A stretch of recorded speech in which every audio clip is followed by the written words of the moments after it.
ধারণা করে কথা বলা নিষেধ ইসলামে। ওয়া ইন্না যান্না লা ইউগনি মিনাল হাক্কি শাইআ, আল্লাহ বলেন ধারণা কখনো সত্যের বিকল্প হতে পারে না। আপনাকে সত্যটা জেনে বলতে হবে। আমরা এরকম সমাজে অনেক করি, অনেক। আপনি পাবেন, ধরেন যে আপনাকে আপনার এক বন্ধু দেখলো, রিক্সা দিয়ে যাচ্ছেন, আপনার পাশে এক নারী বসা, তো সে অনেক কিছু খারাপ ধারণা করতে পারে। এরকম হয় না সমাজে? তো এমন হতে পারে যে আপনি আপনার ছোট বোনকে নিয়ে বেরিয়েছেন, হতে পারে না? কিন্তু আপনি তো একটা ধারণা করে ফেললেন অন্য কিছু। বা আপনার ভাগ্নিকে নিয়ে বের হয়েছেন, আপনার আপন খালাকে নিয়ে বেরিয়েছেন কোনো কাজে, ডাক্তারের কাছে বা কিছু একটা হতে পারে। কিন্তু তাকে দেখেই আমি এদিক সেদিক বলতে আরম্ভ করলাম যে ওকে তো দেখছি এরকম এরকম এরকম। আছে না নাই? আমাদের সমাজে আমি দেখেছি যে কারো যদি ঠোঁট কালো হয় তো মানুষ ধারণা করে নেয় লোকটা মনে হয় সিগারেট খায়।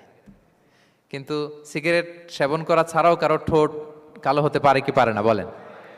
এই যে এগুলো সমাজে প্রচলিত। বিয়ে করার পর পর ইমিডিয়েট যদি কেউ একটা গাড়ি কিনে বা হুন্ডা কিনে, এটা কি বলে বলেন তো?